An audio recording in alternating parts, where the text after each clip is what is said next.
అష్టాదశ పురాణములు గరుడ పురాణం ధర్మకాండ ప్రేతకల్పం 200 ప్రేతబాధల స్వరూపం వాటి నుండి విముక్తి 201 ప్రేతాలకు ముందే వచ్చే స్వప్నాలు ప్రేతస్వప్న నివారణ నారాయణ బలి 202 ప్రేతయోనిలో పడవేయు నిందిత కర్మలు మొదలగునవి 203 ప్రేతాలు కల్పించే స్వప్నాలు వాటికి ప్రాయశ్చిత్తాలు 204 అల్పాయువు కారణాలు 205 సత్పుత్ర మహిమ విలక్షణ పుత్రకృత అనేష్టి ఫలం 206 సపిండీకరణ శ్రాద్ధము యొక్క గొప్పతనం ప్రతివర్ష విహిత మాసిక శ్రాద్ధ అనివార్యత 207 ప్రేత ముక్తి ఉపాయాలు 200 ప్రేతబాధల స్వరూపం వాటి నుండి విముక్తి గరుడ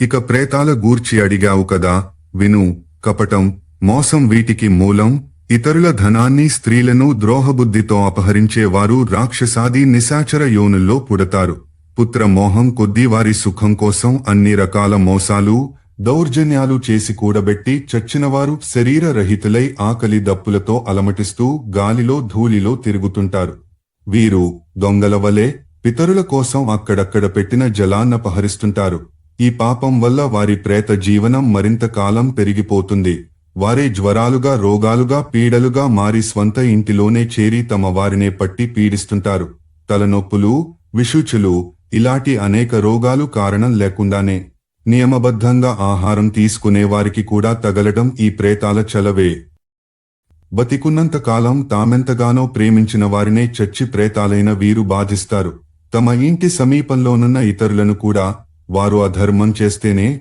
బాధించగలరు ఒక్కటి మాత్రం గుర్తుంచుకో ప్రేత బంధువులైన ఇతరులైన శ్రీ రుద్రభగవానుని మంత్రాన్ని జపిస్తూ ధర్మానురక్తులై దేవతలను అతిథులను పూజిస్తూ సత్య ప్రియ వచనాలనే పలుకుతూ ఉన్నంతకాలం ఏ ప్రేతమూ వారి ఇంటి ఛాయలకైనా వెళ్లలేదు ప్రేతాలు నాస్తికులను ఇతరత్ర పాపులనే ముట్టుకోగలవు రౌద్రజాపీ ధర్మరతో దేవతాతిథి పూజకః సత్యవాక్ ప్రియవాది చన ప్రేతేహ సహి పీడ్యతే సర్వక్రియా పరిభ్రష్టో నాస్తికో ధర్మనిందకః అసత్యవాద నిరతో నరః ప్రేతేహ సపీడ్యతే ధర్మ 20:16-17 గరుడ కలికాలంలో అపవిత్ర క్రియలను గావించేవారు ప్రేతయోనిలో పడతారు లోకంలో ఒకే తల్లిదండ్రులకు పుట్టిన పిల్లలలో నొకడు సుఖపడవచ్చు మరొకడు పాపకర్మలను చేయడానికే ఇష్టపడవచ్చు వేరొకడు ప్రేతాలచే పీడితుడు కావచ్చు ఇంకొకడు ధనధాన్యాలతో సంపన్నుడుగా నుండవచ్చును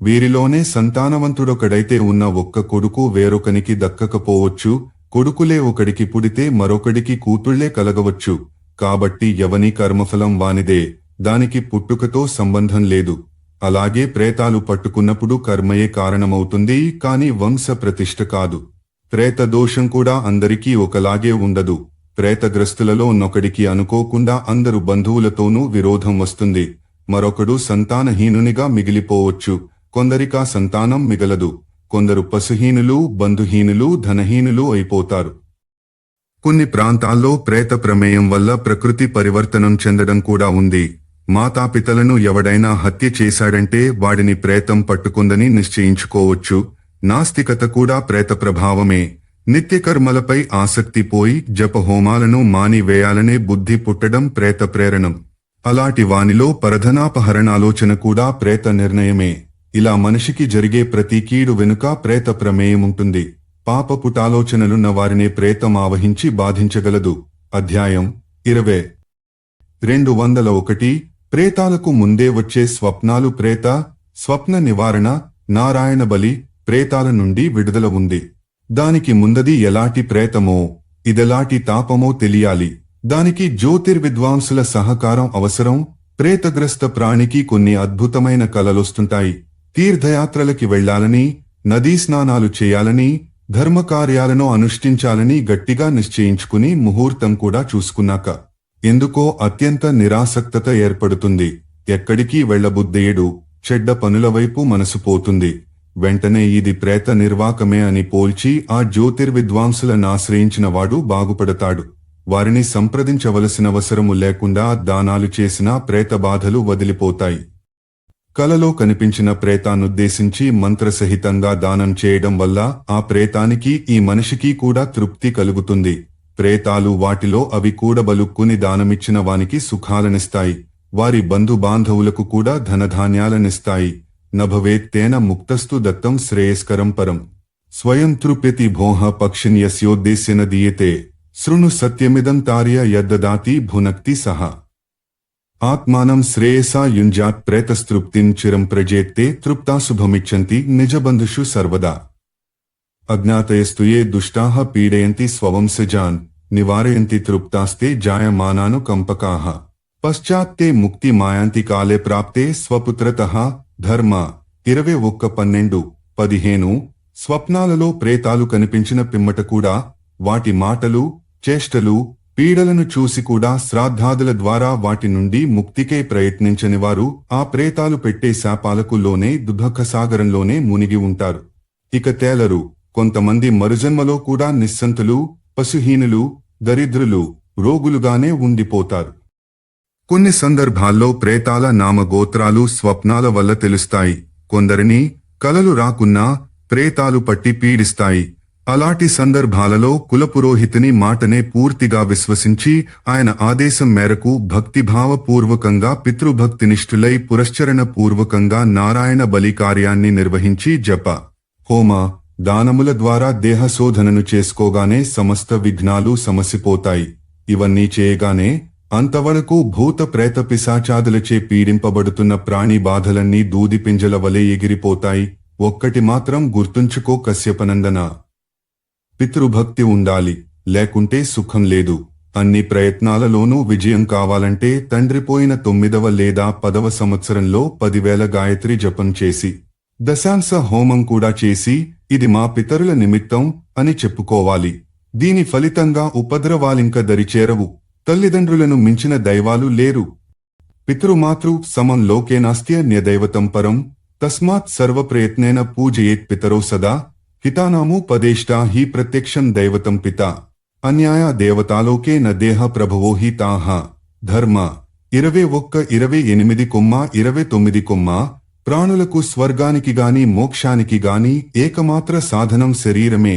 అటువంటి శరీరం దేని ద్వారా అయితే వచ్చిందో దానికన్నా పూజ్యమేది.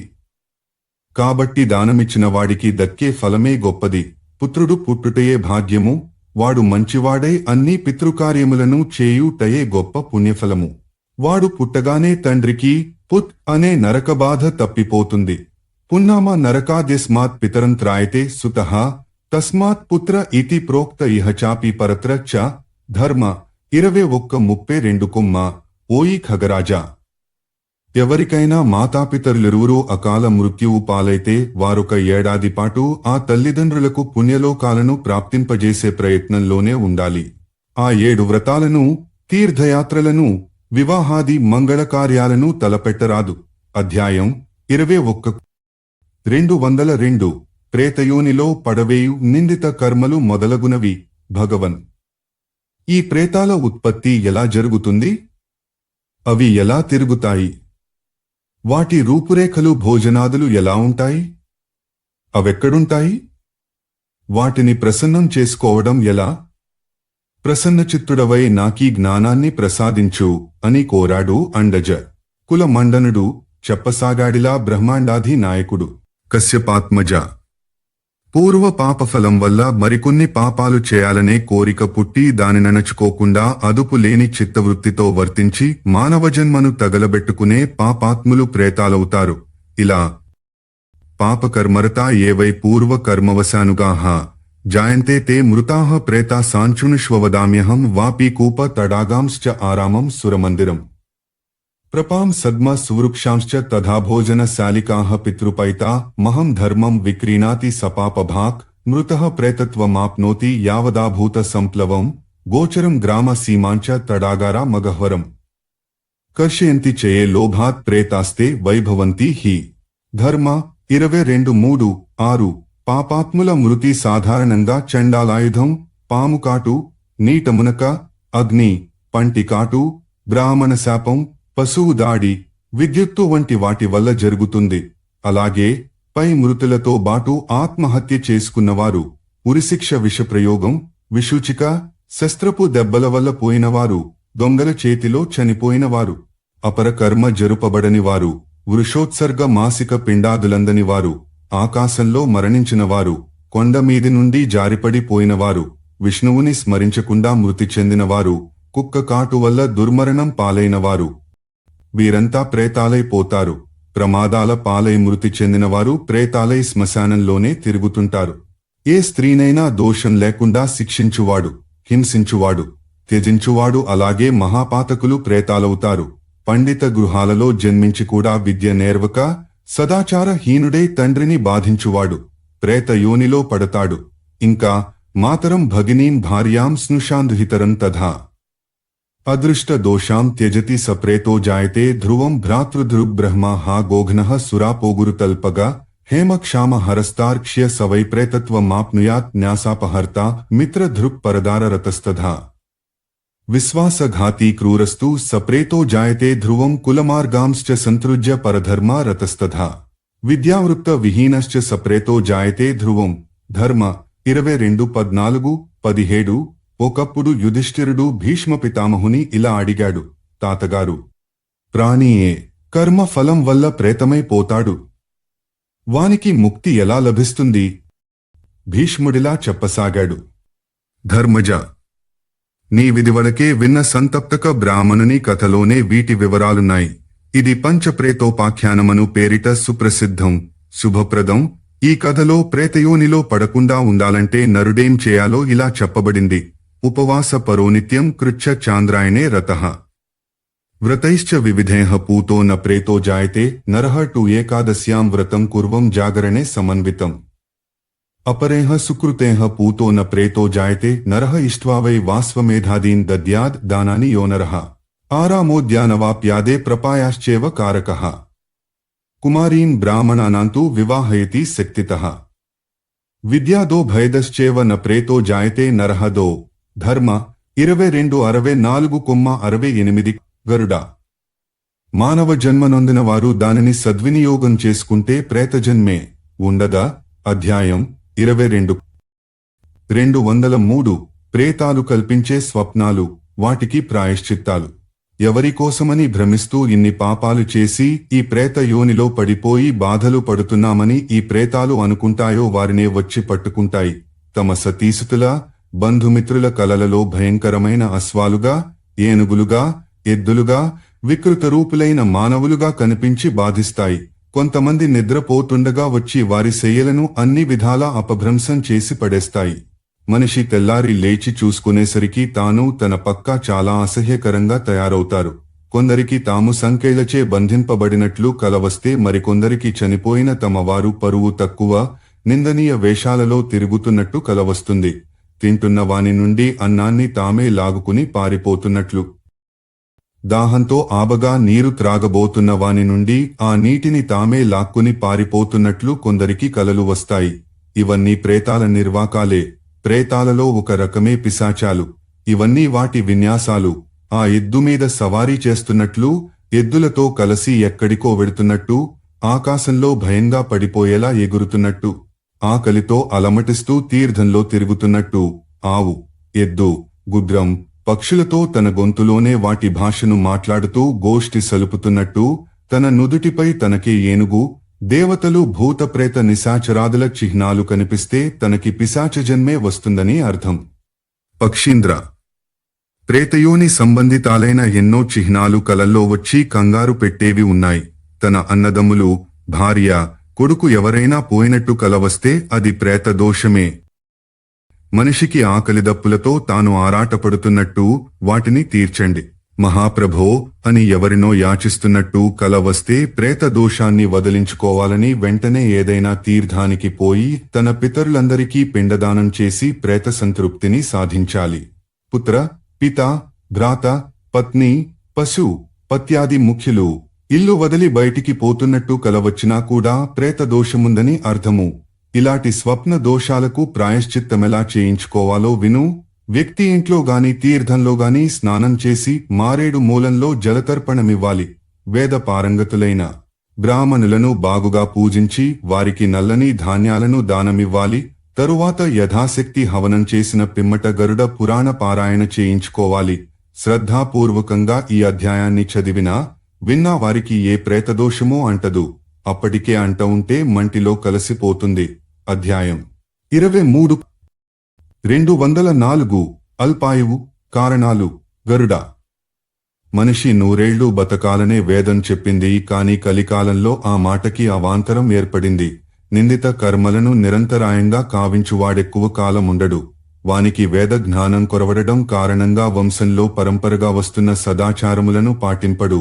బద్ధకస్తుడై చేయవలసిన సత్కర్మలను చేయకపోగా దుష్టకర్మాసక్తుడై భోజనం కూడా ఎవరింటిలోనో చేసివేస్తూ స్వంతంగా కుటుంబాన్ని నెలకొల్పకుండా పరస్త్రీసంగుడై కాలక్షేపం చేసేవానికి ఆయువు క్షీణిస్తుంది. శ్రద్ధాహీనులు, అపవిత్రులు, నాస్తికులు, శుభకార్యాలను చేపట్టని వారు, పరద్రోహులు, అసత్యవాదులు అయిన బ్రాహ్మణులు ఎక్కువ కాలముండరు. ప్రజలను రక్షించవలసిన వారే ఆ పని చేయకుండా క్రూరులై ఇటు ధర్మాచరణము చేయక వ్యసనపరులై మూర్ఖులై వేదాను శాసనాన్ని పట్టించుకోకుండా ప్రజాపీడన పరాయణులై ప్రవర్తించు క్షత్రియులను భూమాత భరించదు. సామాన్య మానవులు కూడా కొన్ని నియమాలను తప్పనిసరిగా పాటించాలి. స్నానదానాదులు లేకుండా రోజును గడిపేవారు వ్యర్థులే. స్నానందానం జపోహోమో స్వాధ్యాయో దేవతార్చనం యస్మిన్ దినే నసేవ్యంతే సవృధా దివసో నృణాం. ధర్మ 24-18 వరకు 19. పక్షీంద్ర పుట్టినవాడు గిట్టక తప్పదు, మరణించినవాడు మరల పుట్టుట కూడా సహజమే. కాని దానిని తప్పించిన వారున్నారు. మనిషి మరణం లేకుండా కోరుకోవడం అన్యాయమే. కాని మరల పుట్టుక ఉండకూడదనుకోవడం అనగా జన్మరాహిత్యాన్ని వాంఛించడం మంచిది. ఆ కోరిక తీరాలంటే లెక్కలేనన్ని త్యాగాలు చేయాలి. అనంతంగా శ్రమ పడాలి.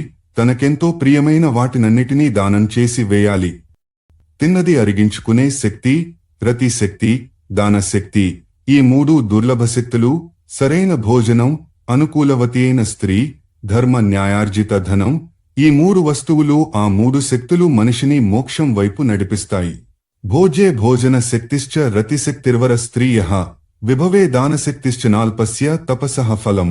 దానాద్భోగా నవాప్నోతి సౌఖ్యం తీర్థస్య సేవనాత్ సుభాషణాన్ మృతోయస్తు స విద్వాన్ ధర్మ విత్తమః అదత్త దానాచ్చ భవేద్దరిద్రో దరిద్రభావాచ్చ కరోతి పాపం పాప ప్రభావాన్నరకం ప్రయాతి. పునర్దరిద్రః పునరేవ పాపి. ధర్మ 24:44-46. దానం చేయనివాడు దరిద్రుడై పుడతాడు. ధన సంపాదన కోసం పాపాలు చేస్తాడు. పాపాల వల్ల నరకానికి పోతాడు. మరల దరిద్రునిగానే పుడతాడు. అధ్యాయం 24 205 సత్పుత్ర మహిమ విలక్షణ. పుత్రకృత అన్యేష్టి ఫలం. గరుడ మాతాపితలకు సర్వసుఖాలను ఏర్పాటు చేసే కొడుకే సత్పుత్రుడు. అతడే వారి ప్రేమాభివర్ధకుడు.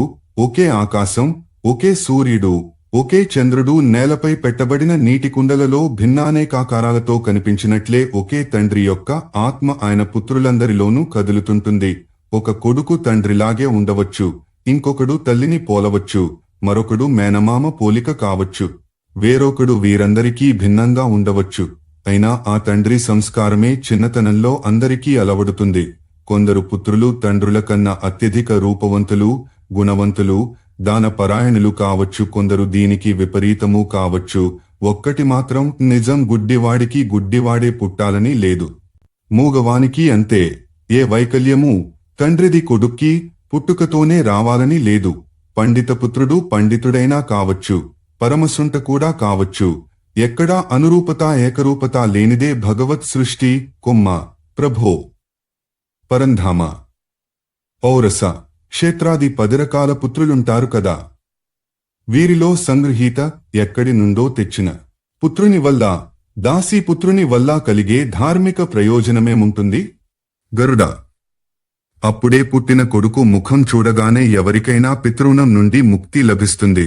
మనుమని పౌత్రుని ముఖం చూడగానే దేవ, పితృ, ఋషి రుణాలు, త్రిరుణాలు తీరిపోతాయి. ప్రపౌత్రుని ముఖం చూసినారికి అనంత స్వర్గలోకాల ప్రాప్తి ఉంటుంది. దశవిధ పుత్రులకు ఇది వర్తిస్తుంది.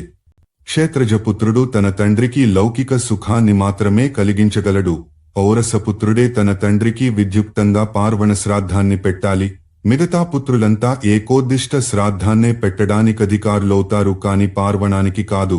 బ్రాహ్మ వివాహ నియమాల ప్రకారం పండిన దాంపత్యంలో పుట్టిన కొడుకు తండ్రిని స్వర్గానికి పంపించగలడు. సంగృహీత దాసీ పుత్రులు తీర్థాలలో తమ తండ్రికి శ్రాద్ధకర్మను చేయవచ్చును. తండ్రి పేర బ్రాహ్మణులకు దానాలియవచ్చును. అధ్యాయం 25. 206 సపిండీకరణ శ్రాద్ధము యొక్క గొప్పతనం. ప్రతివర్ష విహిత మాసిక శ్రాద్ధ అనివార్యత. గరుడ మనిషి మరణానంతరం 1 ఏడాది మహా పథయాత్రను చేస్తాడు కదా. అప్పుడు ఎవరికైతే పుత్రపౌత్రాదుల ద్వారా పిండీకరణ వారు పితృలోకానికి వెడతారు. కాబట్టి ఏడాది పూర్తి కాగానే తద్దినం పెడుతుండాలి. అలాగే వర్షాంతంలో ప్రేత పిండాన్ని కూడా జతపరచాలి. దానివల్ల ఏ కారణంగానైనా ప్రేతయోనిలో పడిన పితరులకు దాని నుండి విముక్తి లభిస్తుంది. అప్పుడు వారు పితృలోకవాసులవుతారు. అక్కడ తపస్సు చేసి నరకాన్ని తప్పించుకునే అవకాశం లభిస్తుందని ఇతరత్ర చెప్పబడింది. గృహస్థు ఇంటిలో ఎవరైనా మృతి చెందితే అపరకర్మలు ముగిసేదాకా ఆ గృహంలో శుభకార్యాలను చేయరాదు. సపిండీకరణ జరిగేదాకా భిక్షువుల ఇంటి భిక్షను స్వీకరింపరాదు. సాధారణంగా 12వ దినాన్నే సపిండీకరణకు ప్రశస్తంగా భావిస్తారు. మృత వ్యక్తి అగ్నిహోత్రియైనా కాకున్నా 12వ రోజునే సపిండీకరణ చెయ్యాలి. కొందరు ఋషులు మాత్రం 12వ రోజు, 3వ పక్షం, 6వ మాసం, వర్షంతంలలో ఏదో ఒక రోజు సపిండీకరణం చేయవచ్చని అంగీకరించారు. పుత్రవంతునికి సపిండీకరణ తరువాత ఎప్పుడూ కూడా ఏకోద్దిష్టాన్ని చేయరాదు. శ్రాద్ధములెన్ని పెట్టినా ఎక్కడ నిర్వహించినా ఏకోద్దిష్టం పనికి రాదు. పుత్రుడు శక్తి ఉన్నా లేకపోయినా తన తండ్రికి పార్వణ శ్రాద్ధం పెట్టవలసినదే. పుత్రరహితునికి సపిండీకరణ శ్రాద్ధం పెట్టరాదు. బ్రాహ్మ మరియు శాస్త్రోక్త వివాహం ప్రకారం పెండ్లి జరిగిన వృద్ధురాలై మృతి చెందిన స్త్రీకి పతి గోత్రంతోనే కర్మ చేయాలి. ఆసురాది అశాస్త్రీయ వివాహితకు ఆమె తండ్రి గోత్రంతో ఆ కర్మను చేయాలి. మృతునికి అపరకర్మలు చేయడానికధికారి ఎవరనేది ఇదివరకే చెప్పబడింది కదా. అయితే ఈ విషయంలో మనువు ఇలా నిర్ణయించాడు. భ్రాతృణా మేకజాతానా మేకశ్చేత్ పుత్రవాన్ భవేత్ సర్వేతే తేన పుత్రేణ పుత్రినో మనురబ్రవీత్. 26 అన్నదమ్ములలో నొకడే పుత్రవంతుడైతే ఆ అన్నదమ్ములందరికీ పితృకార్యాలకు ఆ పుత్రుడే అధికారి అవుతాడు. చూడాకరణ ఉపనయన సంస్కారాలు జరిగిన పుత్రుడు తన తండ్రి శ్రాద్ధకర్మను నిర్వహించవచ్చును. చూడాకరణం మాత్రమే జరిగిన పుత్రుడు కూడా కర్మనైతే చేయవచ్చును. కాని స్వధామంత్రాలనే పలకాలి. వేదమంత్రాలను చదువరాదు. స్త్రీకి సపిండీకరణం ఆమె పతి, మామగారి తండ్రులతో కలిపి జరుపబడాలి. గరుడ సంవత్సర కాలంలో ప్రేత సంబంధీ క్రియను దేనిని చేసినా విద్వాంసులు మృతుని నామ గోత్రాలనుచ్చరిస్తూనే చేయాలి. సపిండీకరణం చేసి భోజన, ఘటాధిక దానాలను, పదదానాలను, ఇతర దానాలను అన్నిటినీ మృత వ్యక్తినుద్దేశించే చేయాలి.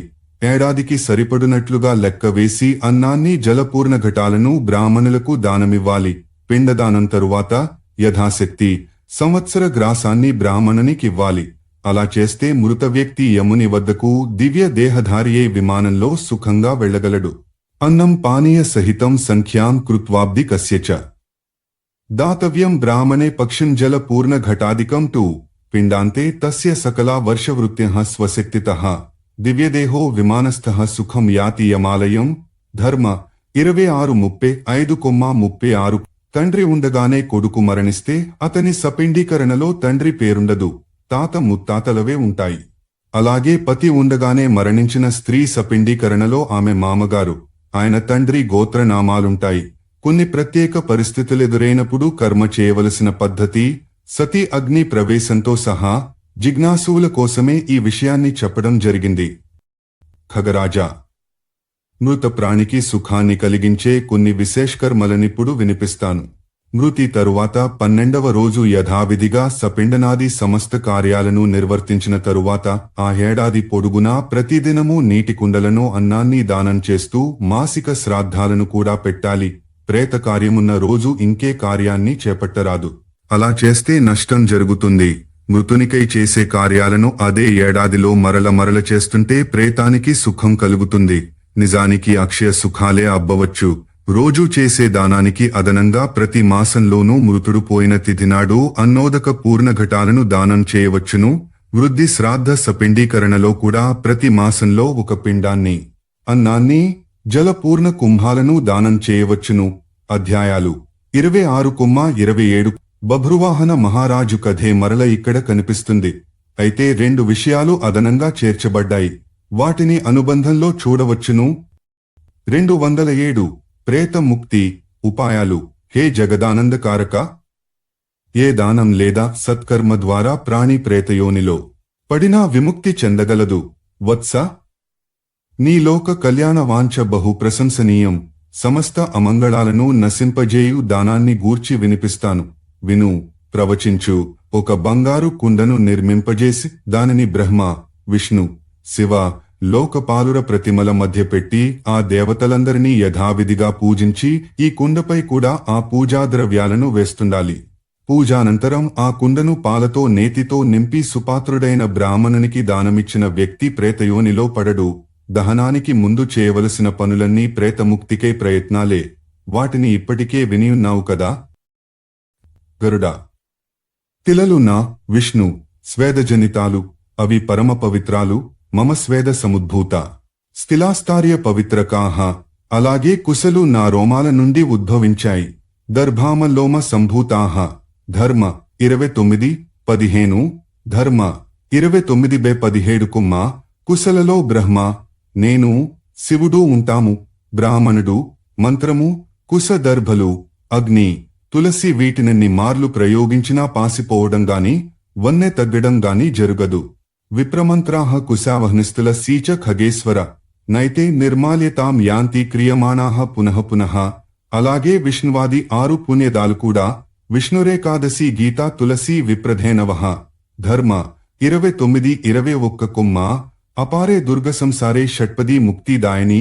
ధర్మ 29:24. కుమ్మ పైని చెప్పినవన్నీ ప్రేత ముక్తిదాయకాలే. ఇవే కాక లవణదానం కూడా ముక్తిదాయకమే. లవణం నా దేహం నుండి పుట్టింది. అధ్యాయాలు 28-29. అష్టాదశ పురాణములు. గరుడ పురాణం. ధర్మకాండ. ప్రేతకల్పం. 200. ప్రేతబాధల స్వరూపం, వాటి నుండి విముక్తి. 201. ప్రేతాలకు ముందే వచ్చే స్వప్నాలు, ప్రేతస్వప్న నివారణ, నారాయణ బలి. 202. ప్రేతయోనిలో పడవేయు నిందిత కర్మలు మొదలగునవి. 203. ప్రేతాలు కల్పించే స్వప్నాలు, వాటికి ప్రాయశ్చిత్తాలు. 204. అల్పాయువు కారణాలు. 205. సత్పుత్ర మహిమా విలక్షణ పుత్రకృత అనేష్టి ఫలం. 206. సపిండీకరణ శ్రాద్ధము యొక్క గొప్పతనం, ప్రతివర్ష విహిత మాసిక శ్రాద్ధ అనివార్యత. 207. ప్రేత ముక్తి ఉపాయాలు.